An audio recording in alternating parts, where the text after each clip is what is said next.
O zaman bunu Protestoya komkijiya Roboskiye li Ameda Bakurê Kurdistanê.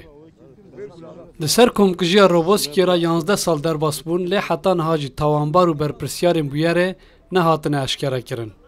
Serokê Şaxa Amedaya Partiya Demokrasî û Pêşteçûnê Dewa dibêje, tevî ku kesên ferman dane û bombe avêtine diyar in, lê dewlet naxwaze komkijiya Roboskiye bê zelalkirin û di kurahiyên Enqerê de hat wendakirin.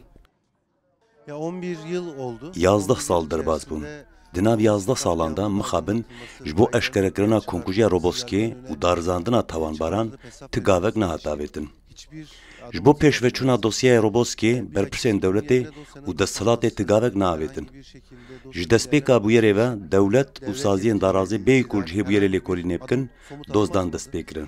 Dozger ji helîkopterê ve lêkolîna ji hêbûyerê kir. Balafirên Komara Tirkiyeyê welatiyên xwe bombebaran kirin û derbarê bûyerê de tawanbarek jî bo îfadeyê nehat bangkirin. Welatiyên Kurd jî nerazîbûnên xwe nîşan didin û dibêjin. Heta tawanbar neyên darizandin, dest ji tekoşîna xwe bernadin û hêviya xwe wenda nakin.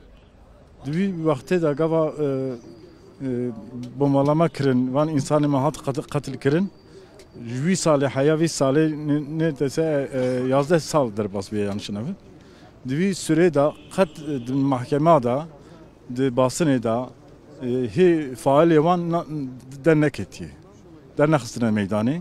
Em ji bûna wî em dibêjin em süreklî bira di gundemê da be. Em süreklî em ê wan bînin ji bîrkirinê em wan nahêlin hinda bibin yani. Em ê heqê wan nahêlin hinda bibin yani.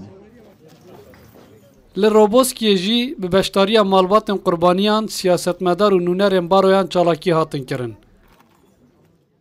Maalesef 11 yıldır bizim bütün Mixabin 11 salin tevî hemû daxwaz û têkoşîn û hewldanên me ji desthelata siyasî heta saziyên leşkerî derbarê wan kesên ku ev komkijî kirine û fermana wê dane ne lêpirsînek hat kirin û ne jî ceza li wan hat birîn. Lê li gel vêna malbatên Roboskiye hatin darzandin, derxistin pêşberî dadgehê û ceza li wan hat birîn.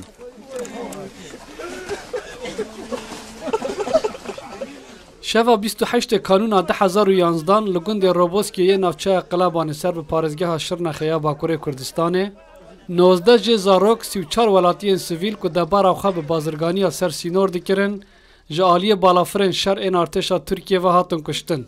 Di demekê de ku hêzên ewlekariyê ji bazirganiya ser sînor agahdar bûn.